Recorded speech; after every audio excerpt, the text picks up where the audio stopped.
contre la hausse des prix de l'électricité loolu moo tax ñuy xeex mais xeex boobu ñuy xeex dafa am loo xam ne moom ci lañ war a tegu dañu war a tegu ci yoon bu ñu koy xeex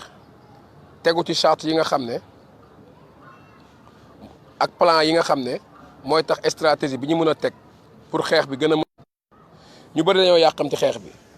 am na ñoo xam ne ils pensent à la violence nañ taal pneu nañ laq fii xeex bi du loolu le déclic ça va venir ñun duñ xam sax fan lay jógee mais problème bi mooy il faut pas ñuy décourager ci xeex bi comme disent les autres xam nga sénégalais yi ñëpp a war a génn ñëpp a war a génn man je dis non li tax ma ne non duñ wax bu ñu focaliser ci sénégalais yi tax génnuñu l'essentiel mooy que ku war a génn dina génn mais fexeel ba saa yoo génnee boo ñëwee sa kër nga éveiller kenn koo xam ne suba booy génnaat dina la topp c'est ça notre combat man notre combat ni ma ko gisee mooy foog ñu éveiller la population nit ñi li tax génnuñu ils sont pas aussi informés ils ne sont pas aussi éveillés démb gis nañ waa GIR kiiw intervention républicain boobu di joxe ay flyers di joxe les mêmes informations yi nga xam ne c'est fausse alors que nous on a les mêmes les informations qui sont les vraies mooy dilapidation des ressources de la Sénélec gis nañ ko gis nañ dossiers yi gis nañ lépp bref boo génnee ci loolu xeex bi dafa am loo xam ne foog ñuy ràññee xeex bi suñu biir parce que je pense que ni léegi laa dugg ci live Guigui bi j'ai fait une participation là-bas mais ñi ma gis ñuy tontu boo xoolee dafa mel na benn genre lobby il faut ñuy bañ a xeex il faut ñuy ràññee lobby yi ak li nga xam ne ñun moom la ñuy xeex le combat est dispersé le combat est très dispersé ngeen partagé ma vidéo bi parce que li may wax am na solo trop le combat est très dispersé parce que si sunu combat ñun les patriotes ñun ñi nga xam ne ñun ñooy collectif ñoo lànk ñoo bañ si sunu combat am na ñu ciy profité pour indi ay contre valeur damaa dugg ci live fu Guigui bi wax fa ay valeur ne ko man tëj naa suma boutique dem xeexi te teewul suma grand frère mi ngi naan ma courant bi da nga koy fay par force comprends nga képp ko xam société sénégalaise nu muy demee xam nga ni courant buñ la ko indilee da nga koy fay si kaw mu nekk si norme normal mais ku xam société sénégalaise xam nga ni am nañ ay valeurs yoo xam ne kooku c'est inné en nous da ngay nekk si grande maison ci ta femme sa grand frère mi ngi ak femme am xam nga ngeen seeg kër gi facture bi ñëw yow en tant que un patriote nga ne man duma ko fay sa grand frère yuuxu xam nga tëb fii xam nga ñëpp xam nañ suñuy valeur daal je veux dire que ni jabaram dina génn après wax sa jabar leneen ne ko moom da jëkkëram nangul fay courant bi fekk xamul ne jëkkëram c'est un patriote comprendre nga si biir loolu bi ma xamee ne loolu yëpp mi ngi jur dara xam nga pour suma jabar man nekk si jàmm ñu bañ koy wax ne ko sa jëkkër day utiliser courant te du fay j'ai préféré donner l'argent à mon frère mu mel ne genre may mais man li may xeex du man j'ai pensé à l'autre qui est à Fongolemi à l'autre qui est à Saint-Louis à l'autre koo xam ne mi ngi daan doole mais amul xaalis bu mu ko fayee kooku yokk bi dina graaw trop ci moom j'ai pensé à lui moo tax may jug di xeexi c'est pas que ne man mën naa fay rek fay naa rek damay toog non non je peux payer et je peux être dans le combat il faut ñuy bañ a def amalgame parce que nous ce qu'on combat c'est la hausse des prix on va faire tout notre possible pour que ces prix diminuent defe naa ne loolu mooy sunu combat on lutte contre la hausse des prix Babacar Diop bu fekkee du noonu nga wax ma on combat la hausse des prix credo boobu lañ amoon mooy sunu combat donc soo ñëwee nga gis benn nit bu mel ni Akhenaton dinaa tudd turam jël ay valeurs parce que ñoom ñi ngi au diaspora ñi ngi France ñi ngi Italie ñi ngi fii dem ba nga xam ne dañoo jël mentalité tubaab boobu dugal ko seen biir bëgg ñu koy indil namu naa la likki ba naar mentalité tubaab boobu bëgg ñu koy indil pour ñu bañ a pour ñu doot ñu respecter suñuy ayal xaw ma nu ñu koy waxatee suñuy ancêtre suñuy papa suñuy yaay xam nga mentalité boobu tubaab bi bëgg ñoo indil nañ ko bañ parce que le tubaab du ma koy wax le tubaab il n'a pas un développement communautaire, il y a un développement individualiste. Il y a un développement individualiste. Ku bëgg a dugg après mën ngaa dugg. Il a un développement individualiste. Nous sommes un système communautaire bi nga xam ne lan mooy socle bi mooy nos valeurs, nos chefs religieux. Loolu mooy suñuy valeur. Comprends nga man je peux pas entendre dans un live boo xam ne chaque jour les activistes du Sénégal dañ koy def ah chaque jour dans ce live dañuy wax ay problème mu tarixa problème mu sëriñ problème mu lii man du ma dugg ci débat boobu parce que loolu dama ko fekk samay maam fii ñii di jaamu Sëriñ Touba ñii di jaamu Cheikh El Hadj Malick ñii di jaamu Baye Niass comprends nga ñii di jaamu Jésus Christ xam nga la foi est sacrée loolu dama koy teg chaque jour sama position loolu la moi je n'insulterai jamais un chef religieux su ma ko naree def yàlla na ma yàlla rey du ma ko def yéen a ngi comprendre kon combat bi du foofu combat bi du foofu parce que dafa am deux pouvoirs yoo xam ne moo ñu réussir muy le pouvoir spirituel et le pouvoir temporel sëriñ si mënoo leen fexe ba dugal leen sur le combat temporel parce que loolu du seen jot amuñu jot boobu xam nga jot ban la sëriñ si am ah kuy dal ci alxuraan bi nga xam ne ñoom ci pouvoir boobu lañ téeg di ko protéger sëriñ si bu boobaa la ñuy jóg wax ci est-ce que comprends nga bu fekkee église bi kuy dal ci Jésus Christ wala nga dal ci christianisme dinañ jóg jàmbaarloo ak yow kon ñun dafa am benn comment dirais-je dafa am benn combat boo xam ne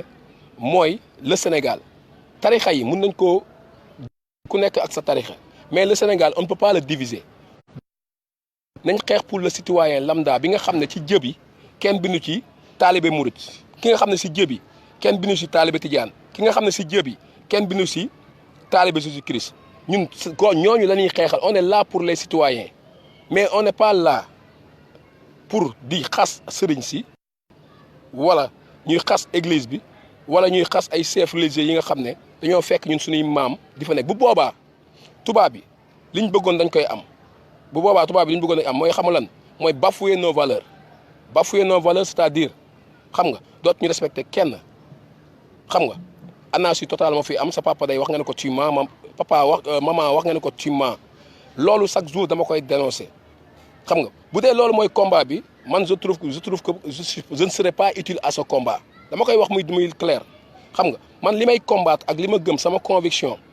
mooy bu ñuy xeex pour population sénégalaise ñu xeex pour population sénégalaise man je me bats pas pour un tarixa je me bats pas pour un xam nga pour la religion de l'islam je suis pas djihadiste je me bats en tant que moi-même moo tax may xeex waaw je me bats en tant que moi-même et je me bats en tant que un citoyen bi nga xam ne li muy xeex si population bi lay jëm ëllëg xam nga parce que j'aurais bien aimé sama doom xëy à l'avenir am avenir bu meilleur mu fekk fi ay jumtukaay yu meilleur fekk fi ay hôpitaux yu baax fekk fi éducation bu baax loolu moo war a nekk suñu combat ba tax na am na loo xam ne boo koy xool day mel ni y a des lobbies dama koy wax ci kaw y a des lobbies yi nga xam ne ils sont encagoulés xam nga bëgguñu gëmloo ñu perdre suñu valeur Afrique dafa am ay réalité dafa am ay valeur loolu mooy suñuy sookul valeur yooyu il faut ñu koy préserver mooy suñuy sookul xam nga sookul boo xam ne nag boo ko bëggee dagg reen gi ci suuf comprends nga daanu rek lay jëm ci daanu rek la jëm donc il faut ñuy éveiller la population le combat c'est simple éveillons la population xam nga bépp injustice bi nga xam ne am na ci dëkk bi ñu fexe ba ñun ñëpp ñu xeexandoo ko ñu dénoncer ko comprends nga mais notre combat c'est loin d'être le combat des tarixa nañ génn ci gaam boobu c'est un sujet très sensible parce que bu ñu bokkee benn affaire di ko xeex boo tuddee sama sëriñ damay mer dootuma ànd ak yow ci xeex bi comprendre nga boo laalee sama benn tarixa damay xeex duma ànd ak yow ci combat bi donc foog ñuy xam xeex bi lan moo ko waral li ñu war a xeex bëri na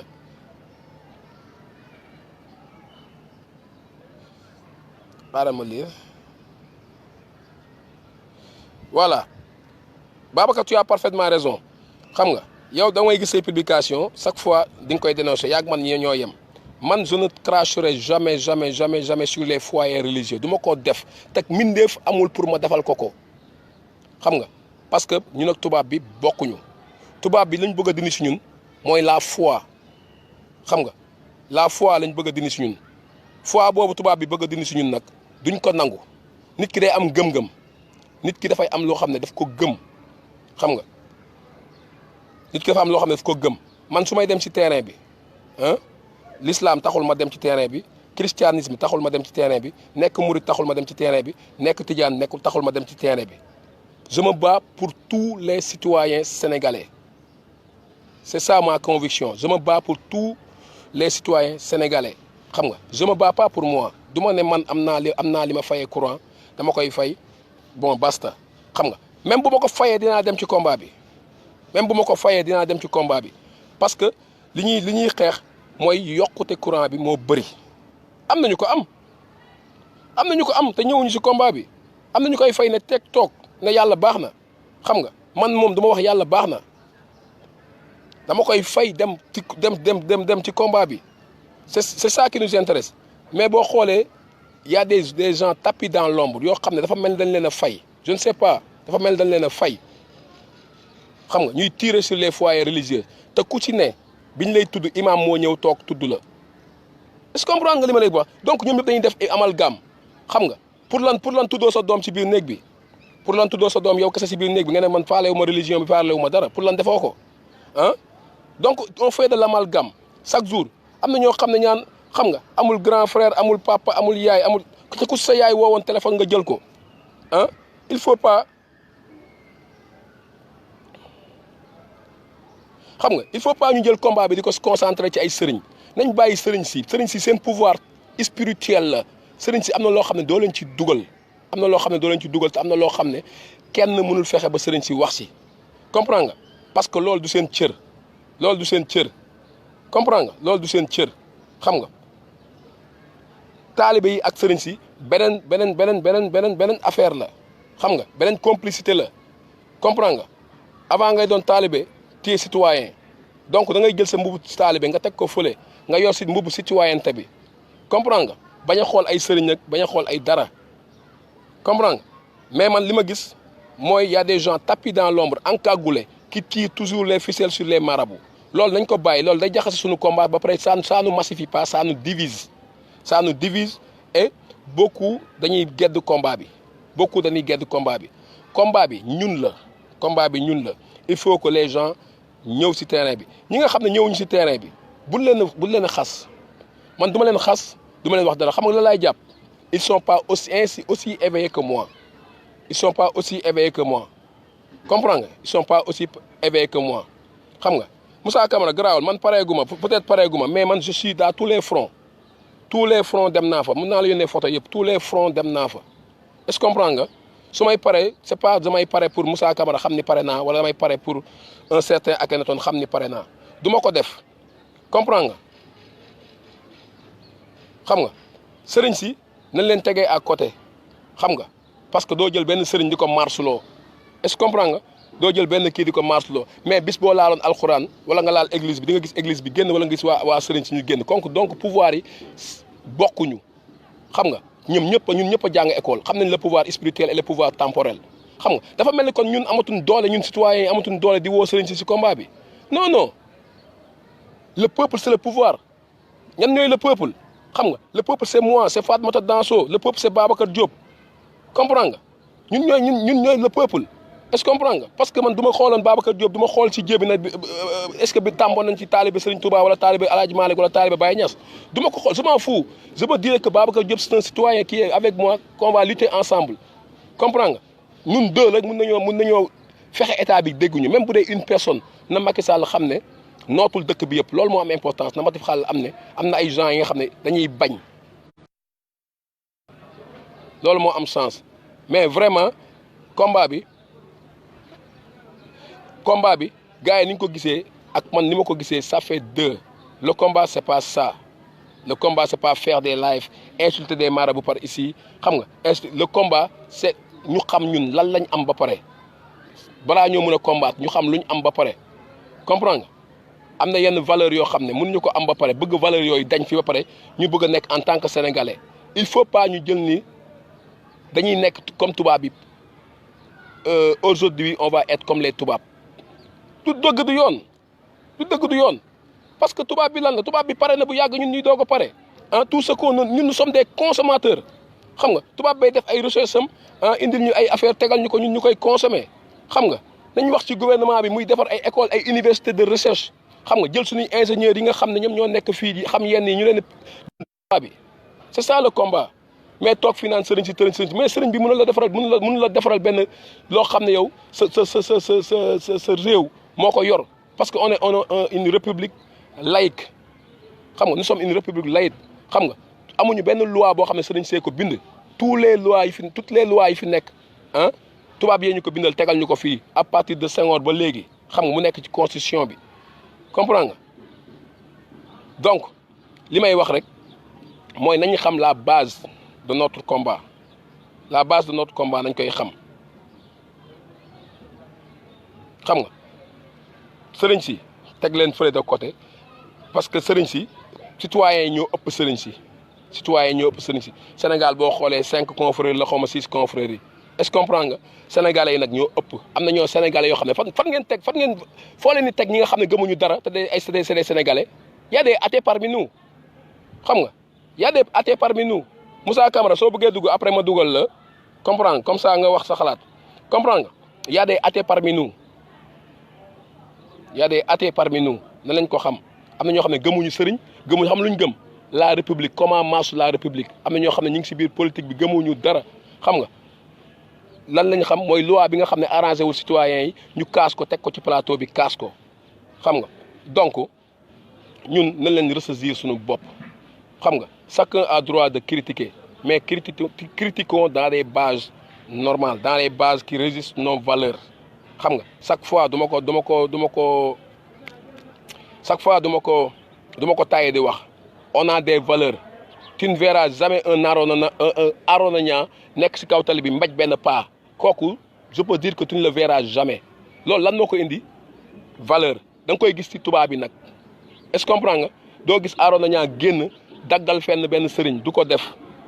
est-ce que comprends nga parce que yarewuñ ko loolu dafa am loo xam ne ñun dafa am benn chance bu ñu am boo xam ne mooy éducation xam nga de nos parents dañ ko am ba pare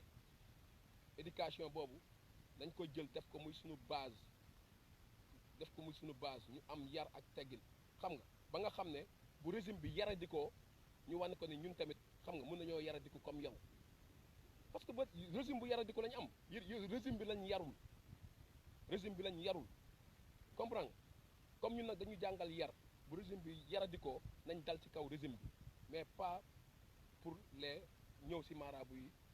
di def yenn problème yi est-ce que comprends nga loo ci mënti wax sëriñ si foog ngeen bàyyi leen à côté parce que c'est un sujet sensible boo xam ne mën na taar réew parce que la foi est sacrée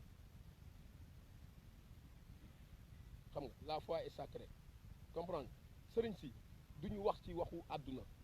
Fatmata Danso une fois de plus sëriñ si duñu wax ci waxu àdduna xam nga su ma nee sëriñ si xam ngeen li may wax xam nga waxuma ay petit marabout wala yenn kii damay wax ñi nga xam ne ñoom ñoo yar base u seen tarixa yi ñi nga xam ne ñooy les xalifes généraux comprendre te sëriñ si buy wax du taxaw aussi ne la wax naa président démb wala woo naa téléphone président xam nga sëriñ si li ñuy def si suuf ñu ngi koy def sëriñ si chaque fois ñu wax njiit yi nañ yërëm askan bi chaque fois ñu wax ne njiit yi nañ yërëm askan bi donc foog ñuy Lamine son bi baax na donc foog ñuy yërëm askan bi loolu moo am sens xam nga loolu la ñuy wax sëriñ si chaque fois loolu la ñuy wax dañuy dem ci gouvernement bi wax ak ñoom ne leen yërëm leen askan bi nee ngeen yaakaar ne sëriñ si dafay toog nii di wax xam nga am na yoo xam ne c'est des non-dits kenn du ko wax ci suuf kenn du ko wax ci kaw autant pour moi kenn du ko wax ci kaw xam nga de toute façon li ma bëgg a expliquer ci live bi mooy man live yoo xam ne dañ ciy saaga ay sëriñ kooku di ngeen dem ba feeñ parce que toujours c'est les mêmes personnes boo xoolee benn genre lobby la boo xam ne ñoo nekk noonu comprends nga def seen benn kii di wax ci sëriñ si li nga xam ne nag am na Sénégal am nga au temps de Mathusalem jusqu'à aujourd'hui mënu leen fexe mu dañ fi xam nga parce que dañu am suñuy croyance on a nos croyances bu fekkee da ngeen wax ni croyances yi ñooñu retardé kon on sera trop retardé xam nga ba léegi dañuy retardé parce que croyance yooyu mooy sookul bi xam nga boo xoolee croyance yooyu tubaab yi jaar nañ fu nekk tubaab yi jaar nañ fu ne xam nga pour jéem ñu jaxase murit ak tijaan ak xaadir ak laayeen mais nit ñi chaque fois yàlla defal na leen loo xam ne il se ressaisissent yàlla defal na leen loo xam ne il se ressaisissent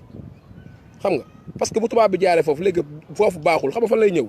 ah ci valeurs yi lay ñëw si valeurs yi lay ñëw xam nga c'est pas que xam nga da ngay dem si Trump ah saaga nga Trump wala taxaw nga foofu mbañ nga benn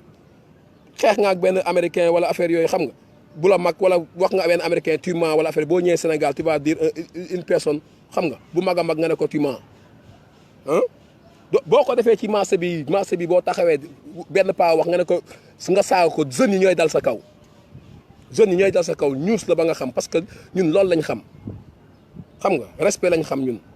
comprendre nga respect lañ xam waaw respect dafa nekk li nga xam dañu ko yaraale c'est pas ne xam nga révolution digitale bi mooy indi manque de respect boobu dindi ko ci ñun ba nga xam ne dootuñu mën a teg suñu kilifa yi fenn xam nga kilifa yi ñun suñ jëm bopp ñun on s'organise comme dañoo am kilifa diine on s'organise pourquoi le collectif ñoo lànk xam nga du organiser wu tam ñaan audience comme ni koy politiciens yi di defee ñaan audience ak sëñ bi nekk soo gisee sunu marche bi ñuy marche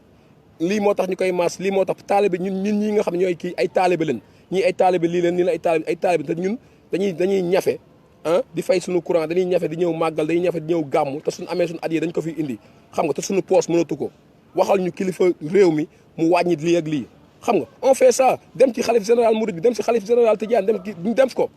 xam nga parce que ñoom ñooñu nekk dans la république ku ci am problème day dem ci sëriñ si ku ci am problème day dem ci sëriñ si xam nga Sonko il est allé voir les marabouts Sonko dem na seeti marabouts yi xam nga dem na këru diine bu ne xam nga segam Sonko mi nga xam ne ah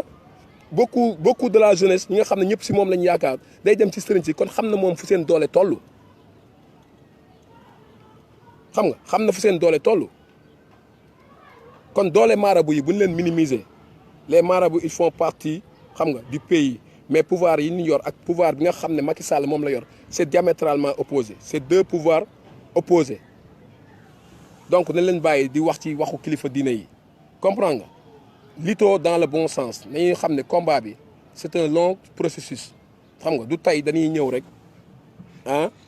waaw xam nga dañuy dem place de l'Indépendance ma kii nañ après xam nga demain dañuy ñëwaat place de l'Indépendance non mën nañoo ñëw chaque jour place de l'Indépendance kaas li ñuy kaas chaque jour mais le problème mooy li ñu bëgg mooy les Sénégalais savent que am na ay bañkat yu nekk fii xam nga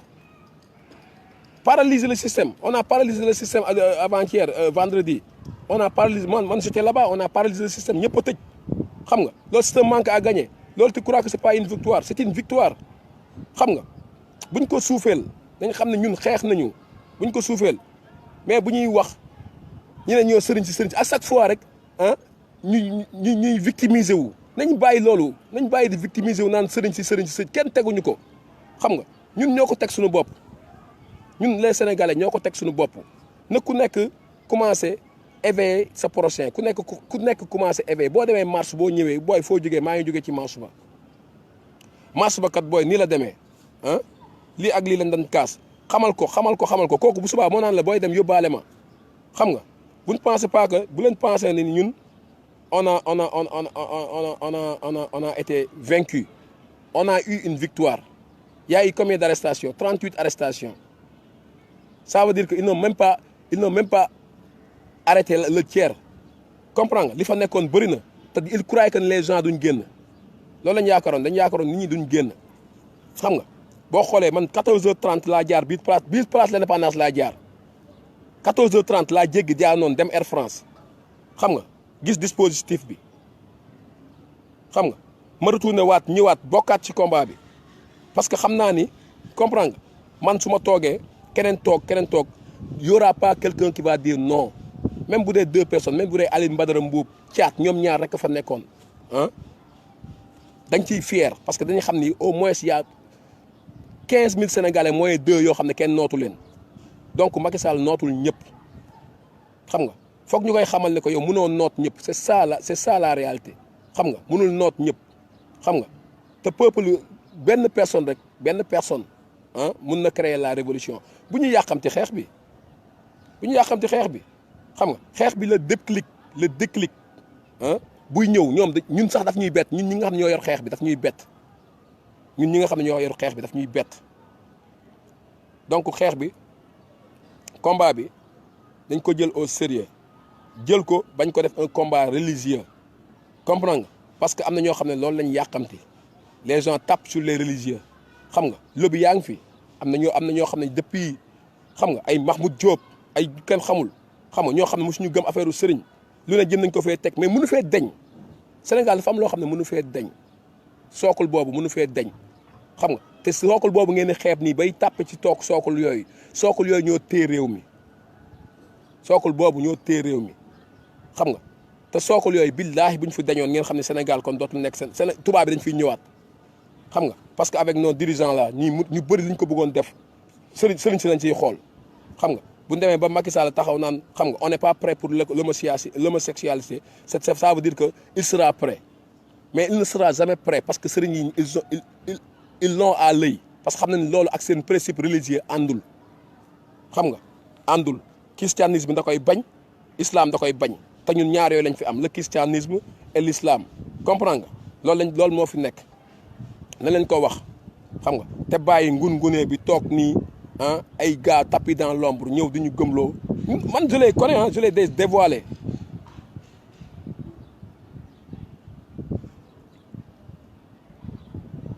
xam nga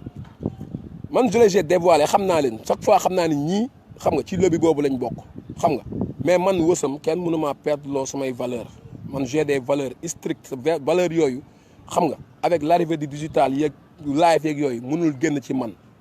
xam nga kenn mënut a fexe ba man ma bañ a yaakaar ki ma yaakaar kenn mënu koo fexe comprends nga kenn mënu fexe ba bu ma jullee du ma ñaan li ma war a ñaan kenn mënu koo fexe comprends nga parce que yàlla sax daf ñu wutal ay wasila xam nga yàlla daf ñu wutal wasila dañuy topp leen lii mais sëriñ si tegee leen de côté na le parce que ñoom seen combat ak suñu combat c'est pas la même chose waaw seen combat ak suñu combat c'est pas la même chose ku leen wax ni sëriñ si ñaanuñu sëriñ si bu leen xeeb sëriñ si toog fee di wérdal patriote yi ne leen seen combat bi yàlla nañ ko gagné am na sëriñ su koy def comprendre mais sëriñ soos du toog na si télé bi naan maa ngi ñaanal patriote yi xam nga donc combat bi gëm-gëm la gëm-gëm boo xam ne nag da nga koy def te jubluwoo ci pour yàq li nga xam ne say maam da nga ko dafa fekkoon ñu da nga ko hérité say maam man combat bi moo koy def jublu moo ci pour saaga sëriñ combat bi moo koy def jublu moo ci pour toroxal l'islam combat bi moo koy def jublu moo ci pour toroxal christianisme comprends nga parce que foi la waaw combat bi nag am na ñu ci rax mooy ils veulent manipuler les patriotes yi nga xam ne ñi ngi Sénégal di nekk chaque jour sur le terrain di leen manipuler man mun nga ma manipuler ci lenn nga ma ci mën a manipuler mooy di ma manipuler pour ma dem ci terrain bi kooku je serai content mais mënu may dem ci terrain bi di sonn ba pare suba ëlbatiku ñëw taxaw sa live nga naan sëriñ si di wax tudd sama sëriñ su boobaa dama naan yow li nga bëgg ak man li ma bëgg ça fait deux xam nga yow da nga bëgg ma dem combattre Macky Sall ba pare combattre sëriñ si du ma ko def man j'ai un seul ennemi qui est Macky Sall moom lay combattre j'ai un seul ennemi qui est Macky Sall te moom lay combattre j'ai un seul ennemi qui est le gouvernement bi fiy teg ay hausse des factures de l'électricité moom lay combattre xam nga j'ai un seul ennemi bi nga xam ne mooy ñi ñuy tegal ay lois yoo xam ne c'est pas adéquat avec nos valeurs bugg ñu fi indi homosexualité bugg ñu fi indi ay ministère du genre man loolu mooy suma combat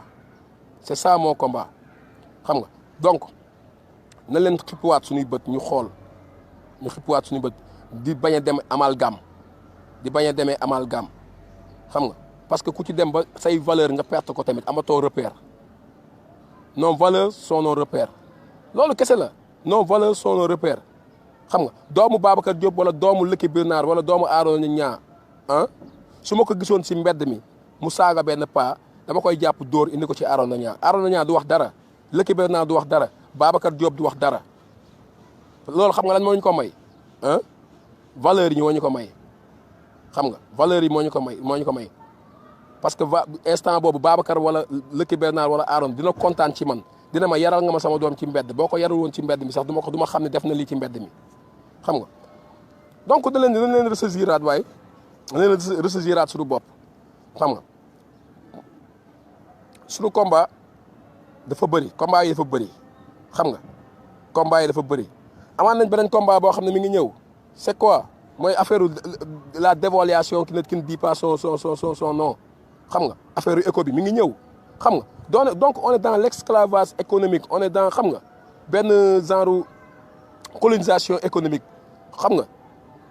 ci loolu la ñu war a yee ci doomu aadama yi Ndiaye Mbooloo maa ngi lay ziar loolu la ñu war a yee ci patriotes yi xam nga patriote bu nekk sénégalais bu nekk am na luy nelaw ci yow nañ koy yee xam nga ñu jàngal sénégalais yi le devoir de patriotisme comprends nga mais pas ñuy jàngal sénégalais yi bafouer nos valeurs ah comprends nga affaire u sëriñ affaire u naxe la du affaire u naxe xam nga du affaire u nafe xam nga du affaire u naxe xam nga yéen ñooñu nekk di encagoulé pour wax ñi ñuy dal ci kaw sëriñ si pour wax ñi ñuy dal ci suñuy papa ak suñuy yaay di leen wax tu mens wala papa tu mens yéen ñooñuy manipuler yéen ñooñu xam nga yéen a ñuy nax xam nga mais combattant yi nga xam ne ñun dañoo éveillé wu jàng école comme yéen ah buñ leen raw leen ñu ah mënu leen ñu nax bàyyi leen population bi ngeen di manipuler xam nga man kenn du ma manipuler ci ay voilà donc ah na leen gëm combat bi xam ne on a beaucoup de choses à faire xam nga beaucoup de choses yoo xam ne mi ngi ci yoon bi c'est en chemin xam nga c'est pas la hausse des prix de l'électricité loolu dafa xew rek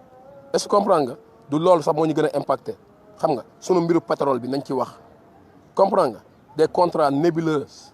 yoo xam ne dañ ko signé mu indi fi ay scandales yu mag nañ ko wax comprendre nga nañ wax ci le cas Bougazeli nañ wax ci le cas Aliou Sall nañ wax ci Siré Dia comprendre nga nañ wax ci Amadou Ba xam nga yooyu yëpp dañ ko war a xeex nañ wax ci APE yi buñ paree ci loolu comprendre nga ñu jublu wax ak état bi mu defal ñu une éducation bi nga xam ne suñu booy yi dinañ gën a mën a jàng parce que l'éducation est en recul comprendre nga bu njëkkoon da nga daan dem privé sa morom yi dañ la daan reetaan man mosuma jàngee privé j'ai fait tout mon cursus scolaire xam nga ci école publique xam nga génnee lycée Abdoulaye Sadji dem lycée Limamou Laye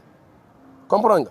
kon ñun français bi ñuy làkk léegi ak booy universitaires yi français bi ñuy làkk ça fait deux parce que l'éducation est en recul nañ leen wax ci loolu léegi l'éducation c'est en recul c'est la faute des religieux ah Aliou Sall bouffe notre pétrole c'est la faute des religieux ah loolu ngeen bëgg a wax ah Macky Sall yokk facture yi c'est la faute aux religieux religieux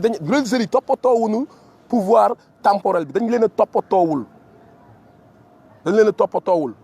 comprendre nga xam nga religieux bi lan la am ah yàlla daf ko fi wàccee mu nekk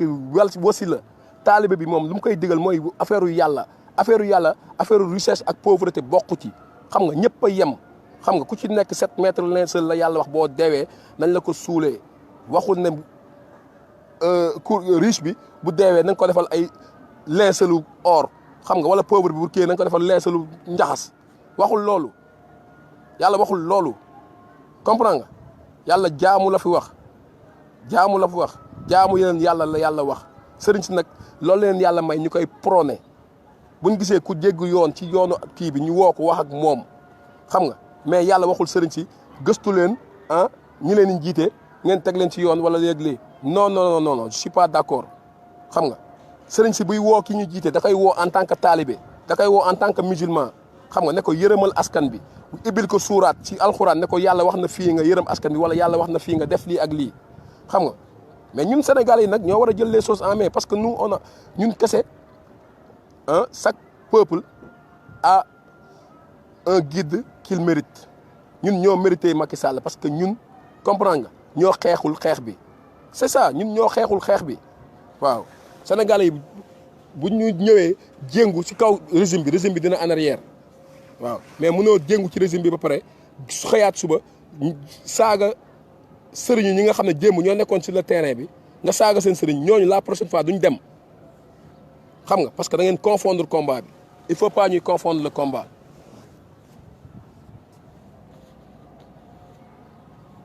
xam nga faut pas ñuy confondre le combat c'est pas ça le combat c'est pas ça xam nga combat bi ci ñaari côté yëpp la comprendre nga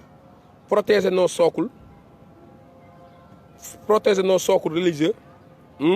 et combattre ce régime bi nga xam ne régime àdduna la xam nga loolu mooy combat bi régime bi nga xam ne moo ñuy teg lu ñu mënul loolu mooy combat bi régime bi nga xam ne ñoom ñoo renfermé wu ay sàcc seen biir ku nekk di sàcc ku nekk di werante xam nga combat bi mooy xam nga justifier semence yi nga xam ne daan nañ ko jox Moustapha Cissé Lo combat bi mooy Farba Ngom contrat yi muy signé ak intermédiaire bi muy def si marché yeeg yooyu ñu koy jox xaalis loolu mooy combat bi. combat bi mooy nga dem hôpital mën a faju combat bi mooy suñuy comment dirais-je ñi nga xam ne dañuy def dialyse ñu am ay hôpitaux yi nga xam ne dañu am matériel adéquat pour ñoom ñu mun leen a faj c'est ça le combat. combat bi mooy ñuy bañ a laal suñu constitution. combat bi mooy loi yi ñu fi teg